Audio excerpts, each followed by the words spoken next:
today I'm gonna tell you about why you don't see Tramonda Moore on season 3 of Last Chance U, and all that's coming up after the bumper. What do you mean you don't subscribe to my son's YouTube channel?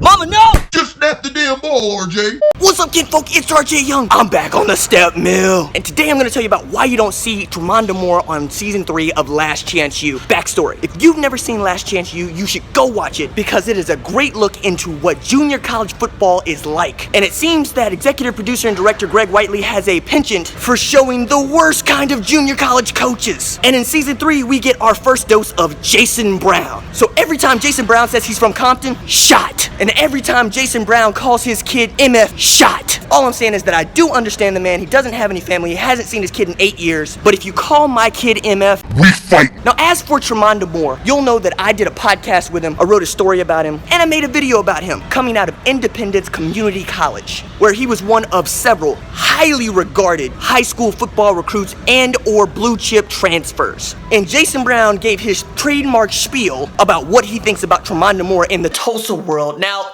you need to know something about Tramonda Moore before we go further. The first thing you need to know is he was going to go to Oklahoma State before he was going to go to Oklahoma. He had his offer pulled from OU. He was going to basically rage sign with Oklahoma State. And Jason Brown, who's the head coach at Independence Community College, said that Tramonda Moore wouldn't make it. If he would have made it out of high school and went to Oklahoma State, he wouldn't have lasted a week. That's just the truth. Playing football is not his issue. He's an NFL guy. That's not his problem. And he's a great guy. Good character, good kid, not a cancer, none of that. Just a little enabled, lazy, and had to work through those things. And that's what I've done for him. And that's why I like this level of coaching, because I get to affect these kids more than any other level. He also gets to affect them with many curse words over and over again, destroying their self-esteem, not hugging nearly enough kids. Like, I watched this documentary and I thought this was Junction Boys all over again. However, some people would call what Jason Brown does just good coaching. And we know that one of the tools that Jason Brown loved to use was sitting kids. And you'll see, Tramonda Moore only played 3 games last season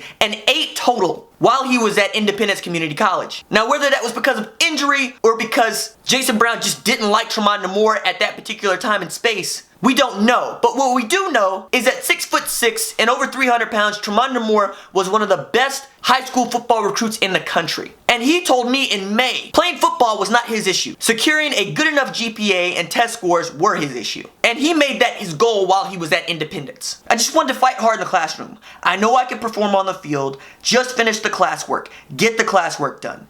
And he wasn't the only kid at Independence Community College who had that issue. You saw Jason Brown reading off F after F after F while they had a winning record. While they were a talented enough football team to win a lot of games on the field, even though they were ridiculously dysfunctional, they still needed help in the classroom. And Tramonda Moore was no different. But the primary reason you didn't see Tramonda Moore on Last Chance U is a storytelling issue, not a coaching or Tramonda Moore issue. Greg Whiteley and the folks at Last Chance U did not want to focus on Tramonda Moore. They decided to focus on Kerry Buckmaster, Bobby Bruce, Malik Henry, Carlos Thompson, and others. They chose those stories. They did not choose Tramonda Moore stories. And as a storyteller, it is your job to try to tell the story most people want to hear. And as far as picking Kerry Buckmaster over Tramonda Moore, just ask quarterback Tanner Schaefer how he feels.